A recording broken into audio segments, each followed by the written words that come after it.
Bahkan tidak sedikit yang memaki-maki kebodohan warga yang memilih 02 di Pilpres. Mau menyesal tapi sudah terlambat. Mau menyadari kesalahan tapi efeknya terus berlanjut sampai sekarang. Bahkan ada banyak yang menarik benang merah sampai ke Jokowi. Semua ini bermula dari Jokowi. Begitulah kata mereka.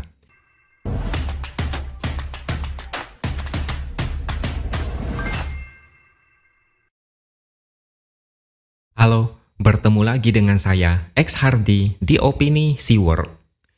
Beberapa hari ini, timeline media sosial sedang sibuk meributkan masalah RUU TNI. Banyak yang khawatir, bahkan takut. Disinyalir RUU ini bisa menjadi pintu masuk bangkitnya Dwi Fungsi ABRI. Ada juga yang khawatir, misalnya beberapa dosen yang takut RUU ini nantinya bisa menghabisi kebebasan akademik dan juga berpotensi melanggar HAM. Isu ini mulai panas ketika ada kabar bahwa Komisi 1 DPR dan pemerintah diam-diam menggelar rapat pembahasan lanjutan RUU TNI di Hotel Fairmont pada hari Jumat lalu selama 2 hari. Rakyat menjadi gelisah, kenapa harus bahas di hotel mewah? Ini bertentangan dengan efisiensi yang sempat digaungkan Presiden Prabowo. Dan yang paling mencurigakan, kenapa terkesan diam-diam? Publik kemudian mengambil kesimpulan bahwasanya ada sesuatu yang mencurigakan. Kecurigaan mereka soal potensi kebangkitan Dwi Fungsi ABRI makin menjadi-jadi. Mereka makin gerah dan negara ini mereka anggap sepertinya makin suram. Orde Baru yang sudah lama terkubur, mereka percaya akan bangkit lagi. Perjuangan reformasi selama puluhan tahun menjadi sia-sia. Negara mundur ke belakang, neo-orba akan kembali. Kemudian terjadilah sedikit gesekan. Koalisi masyarakat sipil reformasi sektor keamanan pada hari Sabtu kemarin menggeruduk ruang rapat tempat pembahasan revisi UU TNI di hotel itu. Dan yang paling mengejutkan banyak pihak adalah Ketua Panja yang membahas RUU TNI adalah politikus dari PDIP. Ini kenyataan yang agak pahit bagi sebagian orang. Bahkan banyak influencer politik yang dulunya membela dan percaya pada PDIP sekarang mulai menyindir, bahkan tidak sedikit yang menyumpahi dan memaki PDIP. Seperti yang dulu saya katakan, begitulah politik. Tidak perlu terlalu membela membabi buta, karena politik itu dinamis, cair, dan bisa berbelok tanpa kita sadari. Terlalu fanatik hanya akan membuat mereka sakit hati. Saya pribadi juga tidak paham kenapa PDIP ikut membahas RUU ini. Padahal PDIP itu selalu terdepan kalau ada isu sepanas ini. Tapi ya sudahlah, namanya juga politik. Menurut Ketua Panja, Utut Adianto, terkait potensi dui fungsi militer, tidak ada yang bisa membalikkan jarum jam. RUU ini bukan dibuat untuk golongan tertentu, tapi untuk Indonesia. Kata dia, yang menolak RUU TNI mungkin adalah mereka yang dulunya punya masa lalu traumatis. Padahal revisi RUU ini demi masa depan yang lebih baik.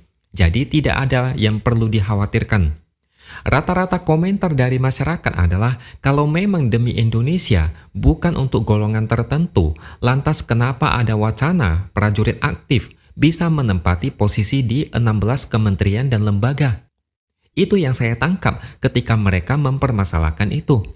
Kenapa boleh menduduki jabatan sipil di saat rakyat sedang bergelut dengan lapangan pekerjaan yang susahnya setengah mati? Untuk kelanjutannya, kita tunggu gimana selanjutnya.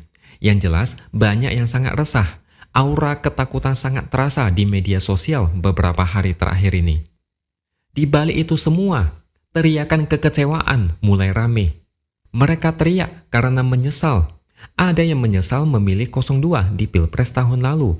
Mereka pikir negara ini akan lebih baik, minimal baik-baik saja di tangan Prabowo. Ternyata mereka salah prediksi. Bahkan tidak sedikit yang memaki-maki kebodohan warga yang memilih 02 di Pilpres. Mau menyesal tapi sudah terlambat. Mau menyadari kesalahan tapi efeknya terus berlanjut sampai sekarang. Bahkan ada banyak yang menarik benang merah sampai ke Jokowi. Semua ini bermula dari Jokowi. Begitulah kata mereka. Jokowi membawa kehancuran demokrasi, merusak konstitusi, mengerahkan instrumen kekuasaan seenaknya. kemudian mendukung Prabowo yang ternyata sama saja. Bahkan Prabowo bangga dengan Jokowi. Dia bahkan teriak hidup Jokowi. Dia kesal, ada yang mau memisahkan dia dengan Jokowi. Penyesalan selalu datang terlambat. 58% yang dulu bangga memilih 02. Kalau dibikin survei yang kredibel, kira-kira berapa persen dari mereka yang mulai menangis dan menyesal? Tiap bulan selalu ada isu besar yang bikin mereka syok dan ngelus dada. Mereka tidak menyangka pilihan mereka bisa berdampak masif seperti ini. Ya, namanya juga kebodohan tiada batas. Sudah tahu Jokowi itu banyak masalah, banyak skandal, sudah ada banyak bukti kalau konstitusi diutak-atik supaya anaknya Gibran bisa menjadi cawapres. Bahkan akademisi kampus ikut berkomentar negatif. Kurang apa lagi coba? Jelas-jelas Jokowi itu biang kerok dan awal buruk dari ini semua. Mereka malah mendukung anaknya menjadi wakil presiden. Jelas-jelas Prabowo itu didukung Jokowi. Tapi mereka tetap memilih. Sekarang apa? Mau menyesal juga percuma. Ada yang mulai menyesal, ada yang memaki voters 02 atas kesalahan fatal yang mereka lakukan saat mencoblos. Ada yang mengejek kepintaran voters 02. Yang dulunya bangga dan optimis hidupnya bakal lebih baik, ternyata lebih parah. Mereka juga kena getah, ikutan susah. Saya pribadi tidak bisa apa-apa selain menyimak apa yang akan terjadi ke depan. Peluang ada 5 tahun sekali dan itu tidak dimanfaatkan dengan baik. Kesalahan dalam memilih akan menjadi penyesalan minimal 5 tahun dan maksimal 10 tahun. Belum lagi kalau misalnya penerusnya punya mindset yang sama dengan presiden sebelumnya. Tambah lagi penyesalan 5-10 tahun. Begitu seterusnya sampai mereka tua. Itu pun kalau ada penyesalan. Saya lihat masih banyak yang bangga membela Jokowi. Banyak buzzer yang siap menjilat sampai bersih. Siap menyerang siapapun yang nyinyir kepada Jokowi. Banyak yang sibuk datang ke rumahnya demi foto-foto dan salaman. Banyak yang masih berharap dikasih beras atau bansos. Mereka juga ikut andil menyebabkan semua yang terjadi saat ini. Prediksi saya, RUU ini mungkin akan terus jalan sampai garis finish. Atau minimal direvisi sana-sini. Tidak peduli meskipun diprotes habis-habisan. Tapi kalau dibatalkan ya syukurlah. Tapi jangan terlalu berharap. Karena ini sepertinya sangat urgent bagi mereka. Seandainya RUU perampasan aset koruptor juga diprioritaskan dan dikebut seperti RUU TNI, mungkin rakyat akan mendukung. Biarlah semua ini menjadi pelajaran buat mereka. Kalau masih tidak sadar-sadar juga, mungkin ini sudah takdir. Melawan penjajah itu tidak seberat melawan kebodohan. Bagi voters 02, mereka pasti masih ingat dengan joget gemoy, oke gas, oke gas.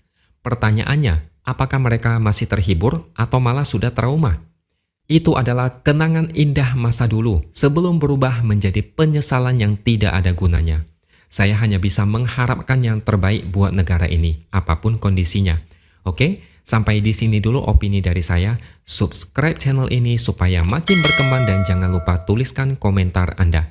Terima kasih sudah menonton dan sampai jumpa lagi di lain kesempatan.